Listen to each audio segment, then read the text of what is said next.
Hello students, me Mane sir, made for polytechnic online क्लासेसच्या आणखीन एका नवीन व्हिडिओमध्ये तुमचं स्वागत आहे. आजच्या लेक्चरमध्ये आपला हा जो सब्जेक्ट आहे तो असणार आहे DCN for computer IT and CND for electronic semester 6. Electronics असो किंवा इलेक्ट्रॉनिक्स टेलिकम्युनिकेशन ब्रांच असो. ओके, या अगोदर मला आणखीन एक गोष्ट तुम्हाला सांगायची आहे, ती म्हणजे IT ब्रांच सोडून जे कोणते कम्प्युटर ब्रांचचे स्टुडंट्स आहेत, जसं कम्प्युटर आहे, कम्प्युटर सायन्स आहे, AIML आहे, डेटा सायन्स आहे, असे खूप सारे ब्रांचेस आहेत कम्प्युटरशी रिलेटेड, ज्यांना या सेमिस्टरमध्ये मायक्रो प्रोसेसर नावाचा एक सब्जेक्ट आहे, मायक्रो प्रोसेसर प्रोग्रामिंग. ओके, त्या सब्जेक्टचा सुद्धा रेकॉर्डेड कोर्स आपल्या ऍपमध्ये अवेलेबल आहे. ओके, मी तुम्हाला असं म्हणणार नाही की जा आणि डायरेक्टली ते कोर्स परचेस करा. फक्त एक काम करा, कुठूनही कोर्स परचेस करण्याच्या अगोदर माझे मायक्रो प्रोसेसर शिकवलेले व्हिडिओज नक्की पहा. ओके, याची गॅरंटी मी तुम्हाला देऊ शकतो की तुम्हाला बाकी शिक्षक शिकवणं आणि मी शिकवणं त्याच्यामध्ये तुम्हाला खूप काही गोष्टी नवीन सापडतील. राईट, मायक्रो प्रोसेसर आणि micro controllers overall electronics field मधली ही माझी फेवरेट फील्ड आहे आणि ते खूप माझे हँड सब्जेक्ट आहेत, ज्याच्यामध्ये तुम्हाला असेंब्ली लँग्वेज प्रोग्रामिंग वगैरे पूर्ण अशी तोंडपाठ होईल आणि त्याच्या ज्या कन्सेप्ट असतील त्या कन्सेप्ट तुम्हाला खूप प्रॉपरली समजून सांगितले जाते. ओके, तर फक्त एक तुम्हाला विनंती आहे की जे IT ब्रांच सोडून विद्यार्थी आहेत ज्यांना मायक्रो प्रोसेसर प्रोग्रामिंग हा सब्जेक्ट या सेमिस्टरला आहे, त्यांनी नक्की एकदा जाऊन फ्री कोर्सेस मध्ये कंटेंट नावाची टॅब आहे, तिथं तुम्हाला मायक्रो प्रोसेसरचे व्हिडिओज मिळतील, डेमो व्हिडिओज. कोर्स परचेस करण्याची घाई आताच करू नका, ना माझ्या ऍपवरून ना दुसऱ्या कोणत्या ऍपवरून. ओके, कोर्स परचेस करण्याची घाई करू नका. अगोदर जवळजवळ 7-8 डेमो व्हिडिओज मी त्याच्यावरती टाकणार आहे.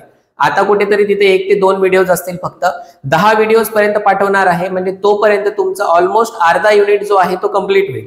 तेवढं सगळं फ्री कंटेंट आहे, तेवढे सगळे कंटेंट तुम्ही पाहून घ्या. ओके, चला तर मग आता आपण पाहूयात. आजच्या लेक्चरमध्ये आपल्याला काही इम्पॉर्टंट डेफिनेशन्स वगैरे पाहायचे आहेत. ते 4 डेफिनेशन्स आहेत. त्यापैकी आपली पहिली जी डेफिनेशन आहे ती पहिली डेफिनेशन राहणार आहे बिट रेटची. Okay, what is mean by bit rate. एकच मिनिट, थिन पेन ब्लू घेऊ, थिक पेन रेड घेऊ. ओके, चला तर आपली पहिली डेफिनेशन राहणार आहे आता bit rate. What is bit? DT subject आठवला, डेटा कम्युनिकेशन, सॉरी आपलं डिजिटल इलेक्ट्रॉनिक्स मध्ये आपण पाहिलं होतं, डिजिटल टेक्निक्स मध्ये, की बाबा सगळ्यात स्मॉलेस्ट जो युनिट असतो मेमरीचा तो असतो बिट. ओके, एका बिटची व्हॅल्यू इधर 0 असते और ती व्हॅल्यू आपण 1 घेऊ शकतो. या व्यतिरिक्त त्याला काही व्हॅल्यू नसते. ओके, हे शेवटी आपण 1 बिट मेमरी सेल नावाची जी कन्सेप्ट होती फ्लिप फ्लॉप मध्ये त्याच्यामध्ये सुद्धा पाहिलेला आहे. राईट, तर आता बिट रेट म्हणजे काय की एक ट्रान्समीटर रिसिव्हरला जेव्हा डेटा सेंड करतोय, ट्रान्समीटर रिसिव्हरला जेव्हा डेटा तुमचा सेंड करतोय त्यावेळेस 1 सेकंद मध्ये किती बिट्स ट्रान्सफर झाले, त्या बिटची व्हॅल्यू 1 असू शकते किंवा 0 असू शकते, और कॉम्बिनेशन ऑफ 1 and 0. ओके, तर 1 सेकंद मध्ये एका ट्रान्समीटरने किंवा एका सेंडरने रिसिव्हरला किती डेटा बिट्स ट्रान्सफर केले याला आपण म्हणत असतो बिट रेट. ही डेफिनेशन तुम्हाला प्रॉपरली लक्षात ठेवायची आहे. लक्ष द्या, आता इकडे काय लिहिलंय बघा, it is defined as number of bits. परत आपले गुगल भाऊ, ठीक आहे, नको तिथं करेक्शन करतात, BITS बिट्स राहतं. राईट, हे बिट म्हणजे ते हर्ट बिट राहतं, त्याचं बिट आहे ते नाहीये. आपल्याला काय शिकायचंय, BITS बिट्स. पहा, it is defined as number of bits transmitted in 1 second. Okay, एका सेकंदात किती बिट ट्रान्सफर झाले त्याला आपण काय म्हणणार, बिट रेट म्हणणार. ओके, आता ही डायग्राम तुम्हाला दिसत आहे. आता या डायग्राम मध्ये आपण एक करेक्शन करणार आहे म्हणजे याच्यामध्ये एक फील्ड आपण ऍड करणार आहे. तर आपण काय करूया, तिथं पहा 1 2 3 4 5 6 7 आणि 8. तर इथून इतका जो टाइम आहे ना, मी या टाइमला म्हणतो 1 सेकंद. हे तुम्हाला डायग्राम मध्ये ड्रॉ करायचं आहे. इथून इतका टाइम किती आहे, 1 सेकंद. आता या 1 सेकंद मध्ये तुम्ही डायग्रामला बघून मला सांगा किती बिट ट्रान्सफर झालेले आहेत. राईट, हे पहा 1 2 3 4 5 6 7 आणि 8. बरोबर आहे. म्हणजे आपण काय केलं, या डायग्राम मध्ये 1 सेकंद मध्ये 1 सेकंद मध्ये किती बीट ट्रान्सफर केले हो? 8 बिट्स आपण ट्रान्सफर केलेले आहेत. ओके, म्हणून आपला जो बिट रेट झाला तो 8 चा झाला. बट 8, 9, 10 असं डायरेक्ट नंबर म्हणता येत नाही ना, त्याच्यासाठी काहीतरी मोजण्यासाठी आपल्याला युनिट पण असायला पाहिजे. तर बिट रेटचा जो युनिट असतो तो युनिट असतो बीपीएस. ओके, या बीपीएस चा लॉंग फॉर्म असतो बीट्स पर सेकंद. तर ही जी डायग्राम आहे, या डायग्रामला मी सांगू शकतो की याचा जो बिट रेट आहे तो बिट रेट आहे 8 बीपीएस. किती आहे बिट रेट? 8 बीपीएस. म्हणजे 8 बिट्स तुमच्या सेंडरने, तुमच्या ट्रान्समीटरने रिसीव्हर कडे ट्रान्समिट केलेले आहेत. ओके, आता 8 बिट ट्रान्समिट होण्यासाठी किती वेळ लागला? 1 सेकंद लागला. ओके, 8 बिट ट्रान्समिट होण्यासाठी 1 सेकंद लागलेला आहे. तर मग एका बिट साठी किती वेळ लागला हे पण आपल्याला माहित व्हायला पाहिजे. ओके, इथं कॅल्क्युलेशन नाही करायचं आपल्याला, फक्त ती कन्सेप्ट समजून घ्यायची की एका बिटला ट्रान्समिट करण्यासाठी बघा, to transmit or send 1 bit, फक्त 1 बिट, 8 बिट पैकी 1 बिट फक्त जर ट्रान्समिट व्हायचा असेल तर त्याला काय म्हणलं जातं? बिट इंटरव्हल म्हणलं जातं किंवा बिट टाइम म्हणलं जातं. ओके, त्याला आपण काय म्हणतो? बिट इंटरव्हल किंवा बिट टाइम. तर आता बिट इंटरव्हल किंवा बिट टाइम कशाने डिनोट करायचं बघा, टी फॉर टाइम आणि B for bit. So it is denoted by T B. Right, इथं तुम्हाला दिसत असेल, पहा इथं लिहिलेलं आहे टी बी. राईट, टीबी किती असतो? एका बिटला लागणारा टाइम. म्हणजे इथं आहे बघा, आता हा एवढा टाइम लागला, एवढ्या वेळेमध्ये कोण ट्रान्सफर झालं? फक्त हा एक 1 ट्रान्सफर झालेला आहे. कळतंय? म्हणून हा जो टाइम पिरियड असेल तो टाइम पिरियड असणार तुमचा टीबी, बिट टाइम. ओके, आता बिट टाइम आहे तर याचं जे रिलेशन आहे ते रिलेशन पण आपल्याला शिकावं लागणार आहे. तर त्याचं जे रिलेशन आहे ते काय राहणार आहे? Bit rate. बिट रेट कसा कॅल्क्युलेट करतात? 1 upon bit interval. 1 upon bit interval. तर आता यालाच इज इक्वल टू करून मी लिहू शकतो 1 अपॉन बिट इंटरव्हल म्हणजे 1 अपॉन बिट इंटरव्हलला कशाने डिनोट केलं? टीबी ने. So this becomes 1 upon TB. Okay, जेवढा जास्त बिट रेट असेल, राईट, बिट रेट जास्त म्हणजे इंटरनेटची स्पीड जास्त, असं समजून घ्या, तुम्हाला खूप लवकर समजेल. इंटरनेट स्पीड स्लो असेल तर आपण युट्यूब पाहू शकत नाही, रील्स पाहू शकत नाही. कळतंय? लोड होतात का ते रील्स वगैरे? का? कारण तेव्हा डेटा सेंड आणि रिसीव्ह करायची जी स्पीड आहे ती कमी झालेली आहे. म्हणून आपल्याला जो बिट रेट आहे तो जास्त असायला पाहिजे. Okay, so bit rate should be as high as possible. जेवढा जास्त बिट रेट राहिला तेवढं आपल्यासाठी चांगली गोष्ट असते. पहा, but as bit rate increases, जसं जसं बिट रेट वाढणार तसं तसं बँडविड्थ सुद्धा काय होत असते? वाढत असते. ओके, आता बँडविड्थ काय असते हे याच व्हिडिओमध्ये 4थ्या डेफिनेशन मी सांगणार आहे. तोपर्यंत फक्त या बँडविड्थ शब्दाला होल्ड वरती ठेवून घ्या. ठीक आहे, आणखी एक 10 मिनिटांमध्ये तुम्हाला याचा पूर्ण अर्थ समजून जाईल बँडविड्थ काय असते. ओके, आता लक्ष द्या, पुढची आपली डेफिनेशन जी आहे ती राहणार आहे बॉड रेट. ओके, आता नीट समजून घ्या मी काय सांगतोय ते. बिट रेट आणि बॉड रेट दोघांसाठी पण युनिट हाच असतो, बीपीएस. फक्त बिट रेट मध्ये जे बीपीएस आहे त्याला बिट्स पर सेकंद म्हणतात आणि बॉड रेट मध्ये जे बीपीएस आहे त्याला बॉड्स पर सेकंद म्हणतात. ओके, त्याला काय म्हणायचं? बॉड्स पर सेकंद. ठीक आहे, तर आता लक्ष द्या इकडे काय केलं जातं. आता असं कन्सिडर करा की माझ्याकडे 8 विद्यार्थी आहेत. किती स्टुडंट आहेत आपल्याकडे? 8. या 8 स्टुडंटला मी एक एक जणांचा ग्रुप केला. किती जणांचा ग्रुप केला मी? एक जणांचा ग्रुप करून टाकला. बरोबर आहे. तर आता बिट म्हणजे त्याला व्हॅल्यू आहे 1 किंवा 0. ठीक आहे, तर बॉड म्हणजे काय असतो? बॉडला आपण रफली म्हणू शकतो baud is nothing but group of bits.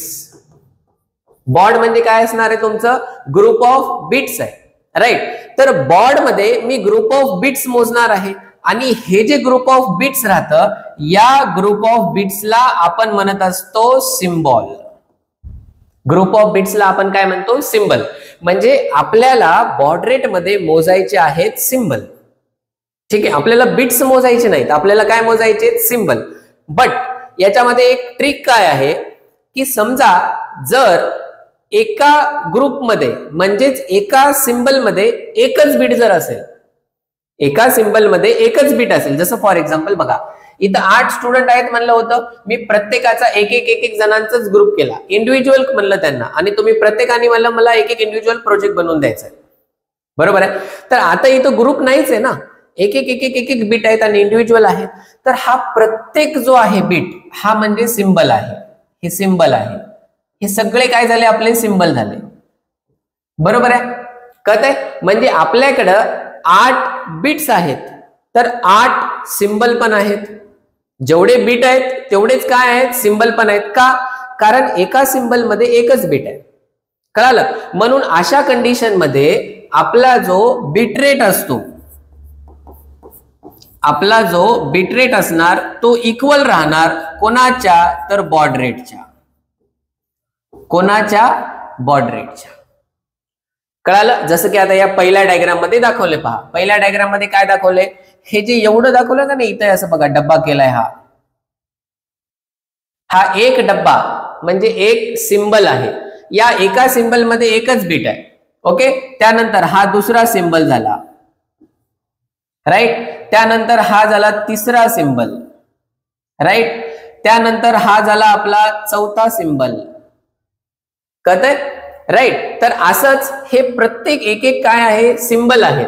तर असे टोटल माझ्याकडे किती सिंबल आहेत, 8, आणि टोटल माझ्याकडे बीट्स पण किती आहेत, 8, बरोबर. म्हणून आपला इथं बीट रेट पण किती आहे, 8 आहे, आणि आपला बॉड रेट पण किती आहे, 8 आहे. कळतंय. हे जे डायग्राम्स आहेत ते जशाला तसे काढायला पाहिजे असं काही कंपल्शन नाही, तुम्ही तुमच्या मनाने हे डायग्राम्स ड्रॉ करू शकता, 0 1 ला प्रॉपरली लिहायचं फक्त. ओके, आता बॉड रेट मधली दुसरी डायग्राम बघा. दुसऱ्या डायग्राम मध्ये तुम्हाला मी फरक दाखवतो. पहा इथं बघा काय केलं त्यांनी, 2 ग्रुपला एकत्र केलं, 2 ग्रुपला एकत्र करून टाकलं, म्हणजे हा आपला काय झाला, सिंबल झाला. हा एक आपला काय झाला, सिंबल. कळलं. आता एका सिंबल मध्ये किती बीट्स आहेत, 2. एका सिंबल मध्ये किती बीट्स आहेत आपल्याकडे, 2 बीट्स आहेत, राईट. तसे आपल्याकडे 4 सिंबल्स आहेत. याला वाढवा, इथं थोडंसं करेक्शन करून घ्या डायग्राम मध्ये. हे इथपर्यंत आहे 1 सेकंद, इथून इतकं 1 सेकंद कन्सिडर करायचं. ओके, तर मग आता या डायग्राम नुसार माझ्याकडे 4 सिंबल आहेत,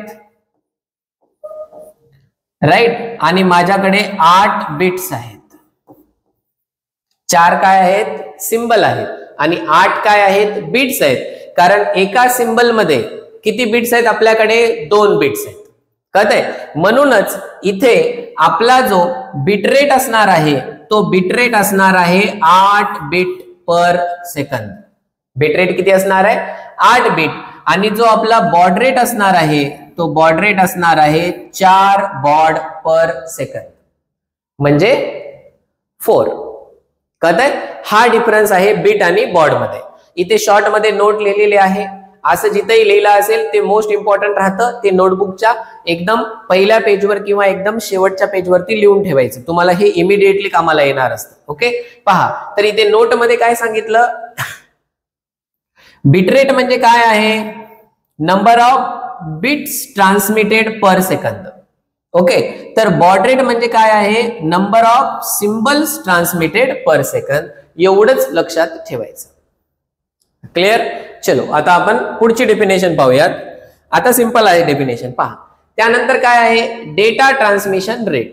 डेटा ट्रान्समिशन रेट म्हणजे काय, की कोणत्या स्पीडने तुमचा डेटा ट्रान्सफर झालाय. आता डेटाची स्पीड म्हणजे काय आहे, नंबर ऑफ बिट्स आहे.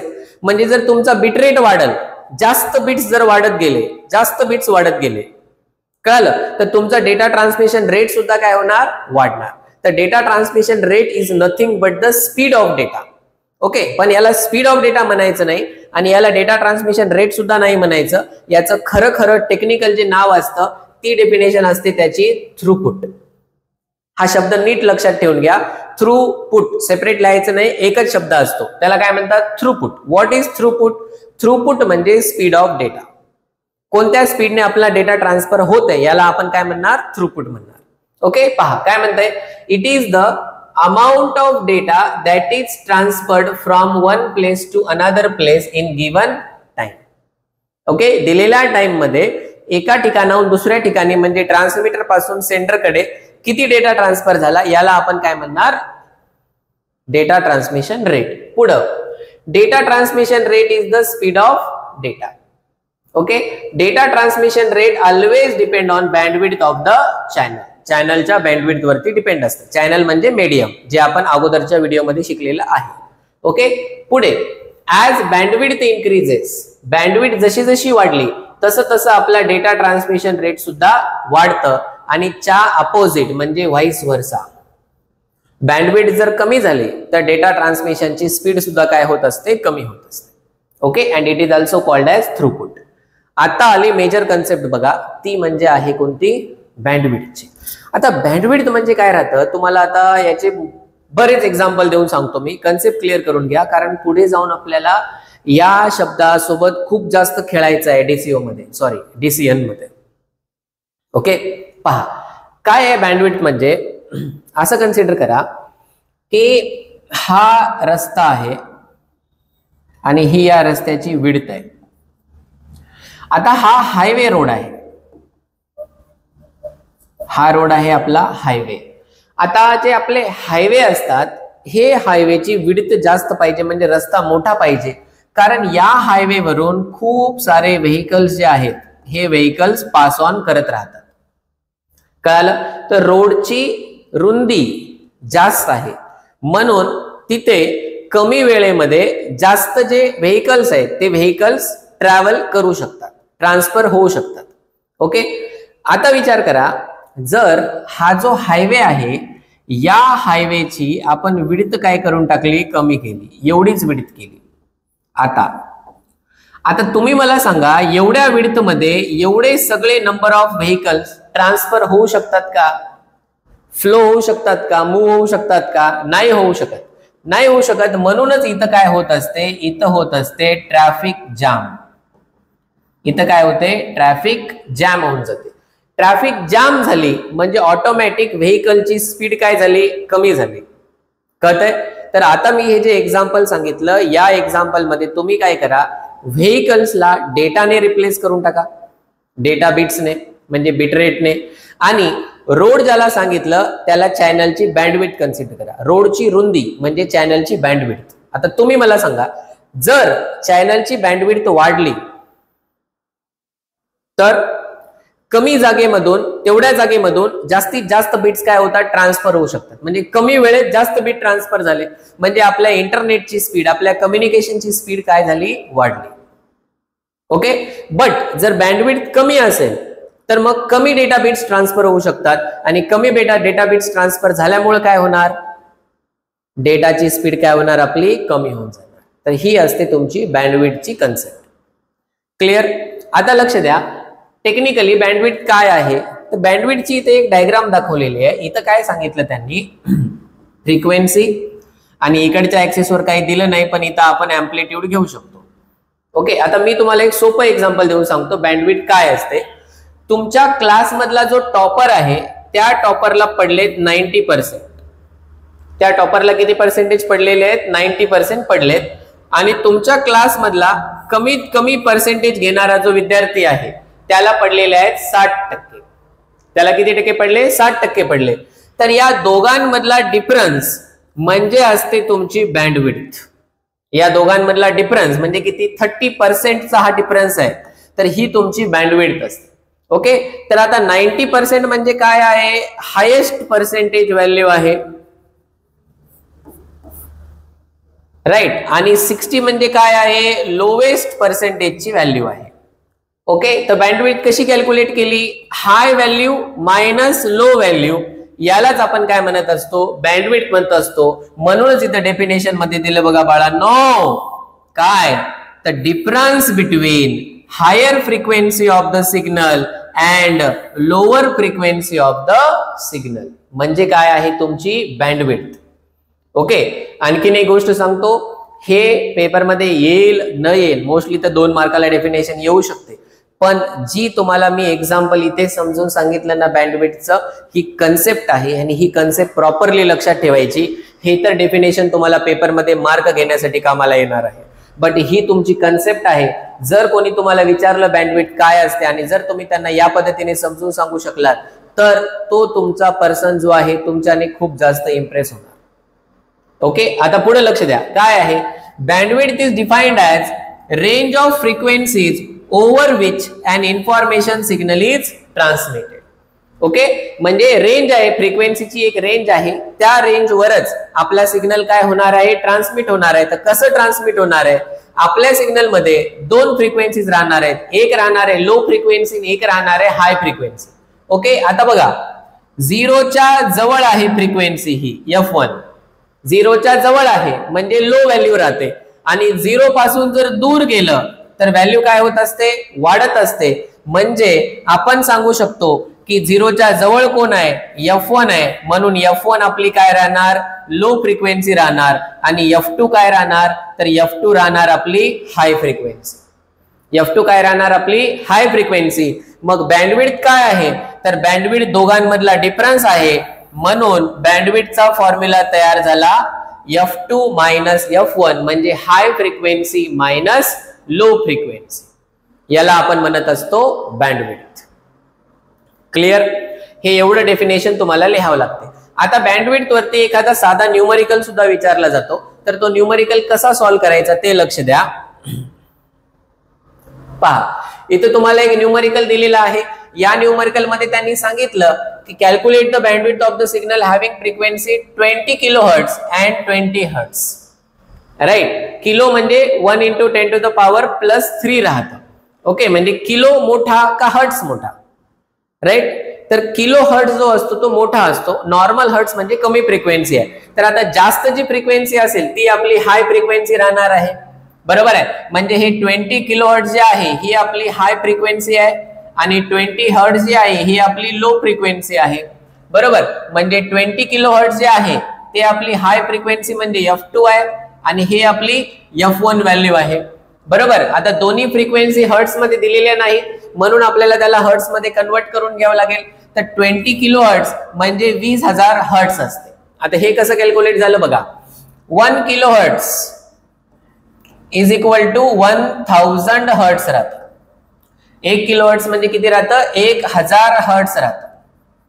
ओके, मग तसंच आता 20 किलो हर्ट्ज जर असेल तर 20 किलो हर्ट्ज म्हणजे किती झाले तुमचे? 20,000 हर्ट्ज झाले. ओके, F1 ला तर कन्वर्ट करायची गरज नाही, याची व्हॅल्यू आहे 20,000, 20 ला 20.